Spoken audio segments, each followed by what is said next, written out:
राधे राधे। पुत्रदा एकादशी व्रत की कथा।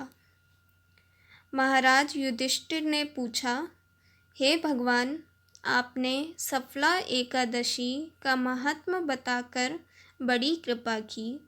अब कृपा करके यह बतलाइए कि पौष शुक्ल एकादशी का क्या नाम है, उसकी विधि क्या है और उसमें कौन से देवता का पूजन किया जाता है। भक्तवत्सल भगवान श्री कृष्ण बोले, हे राजन, इस एकादशी का नाम पुत्रदा एकादशी है। इसमें भी नारायण भगवान की पूजा की जाती है। इस चर और अचर संसार में पुत्रदा एकादशी के व्रत के समान दूसरा कोई व्रत नहीं है।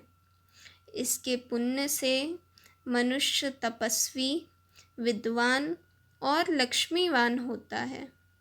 इसकी मैं एक कथा कहता हूँ, सो तुम ध्यानपूर्वक सुनो।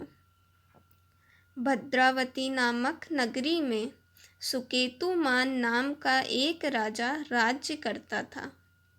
उसके कोई पुत्र नहीं था। उसकी स्त्री का नाम शैव्या था। वह निपुत्री होने के कारण सदैव चिंतित रहा करती थी।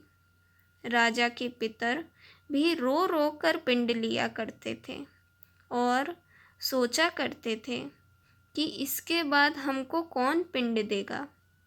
राजा को भाई, बांधव, धन, हाथी, घोड़े, राज्य और मंत्री, इन सब में से किसी से भी संतोष नहीं होता था।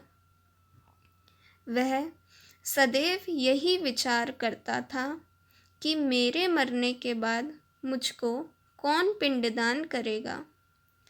बिना पुत्र के पितरों और देवताओं का ऋण मैं कैसे चुका सकूंगा।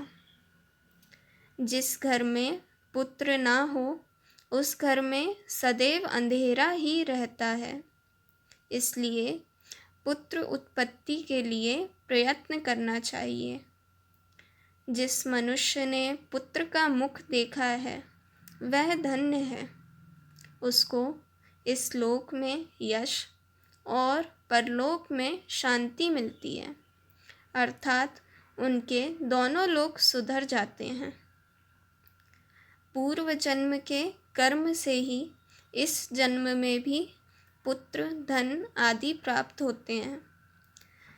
राजा इसी प्रकार रात दिन चिंता में लगा रहता था।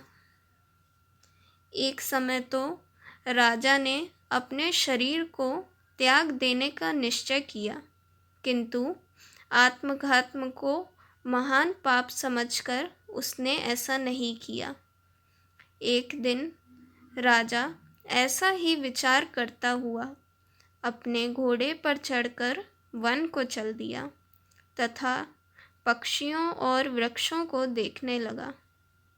उसने देखा कि वन में मृग, व्याघ्र, सूअर, सिंह, बंदर, सर्प आदि सब भ्रमण कर रहे हैं। हाथी अपने बच्चों और हथनियों के बीच घूम रहा है। इस वन में कहीं तो गीदड़ अपने कर्कश स्वर में बोल रहे हैं, कहीं उल्लू ध्वनि कर रहे हैं। वन के दृश्यों को देखकर राजा सोच विचार में लग गया। इसी प्रकार आधा दिन बीत गया। वह सोचने लगा कि मैंने कई यज्ञ किए, ब्राह्मणों को स्वादिष्ट भोजन से तृप्त किया, फिर भी मुझको दुख प्राप्त हुआ। ऐसा क्यों?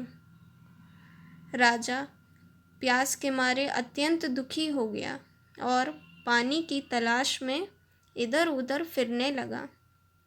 थोड़ी दूरी पर राजा ने एक सरोवर देखा। उस सरोवर में कमल खिले थे तथा सारस, हंस, मगरमच्छ आदि विहार कर रहे थे। उस सरोवर के चारों तरफ मुनियों के आश्रम बने हुए थे। उसी समय राजा के दाहिने अंग फड़कने लगे। राजा शुभ शकुन समझकर घोड़े से उतरकर मुनियों को दंडवत प्रणाम करके बैठ गया। राजा को देखकर मुनियों ने कहा, हे राजन, हम तुमसे अत्यंत प्रसन्न हैं। तुम्हारी क्या इच्छा है सो कहो। राजा ने पूछा, महाराज, आप कौन हैं और किस लिए यहाँ आए हैं? कृपा करके बताइए। मुनि कहने लगे, हे राजन, आज संतान देने वाली पुत्रदा एकादशी है। हम लोग विश्वदेव हैं और इस सरोवर में स्नान करने के लिए आए हैं। यह सुनकर राजा कहने लगा, महाराज, मेरे भी कोई संतान नहीं है। यदि आप मुझ पर प्रसन्न हैं तो एक पुत्र का वरदान दीजिए। मुनि बोले, हे राजन, आज पुत्रदा एकादशी है, आप अवश्य ही इसका व्रत करें। भगवान की कृपा से अवश्य ही आपके घर में पुत्र होगा। मुनि के वचनों को सुनकर राजा ने उसी दिन एकादशी का व्रत किया और द्वादशी को उसका पारण किया। इसके पश्चात मुनियों को प्रणाम करके महल में वापस आ गया। कुछ समय बीतने के बाद रानी ने गर्भ धारण किया और 9 महीने के पश्चात उनके एक पुत्र हुआ। वह राजकुमार अत्यंत शूरवीर, यशस्वी और प्रजापालक हुआ। श्री कृष्ण बोले, हे राजन, पुत्र की प्राप्ति के लिए पुत्रदा एकादशी का व्रत करना चाहिए। जो मनुष्य इस महात्म्य को पढ़ता या सुनता है, उसे अंत में स्वर्ग की प्राप्ति होती है। इस प्रकार कथा समाप्त हुई। बोलिए लक्ष्मी नारायण भगवान की जय। राधे राधे। धन्यवाद।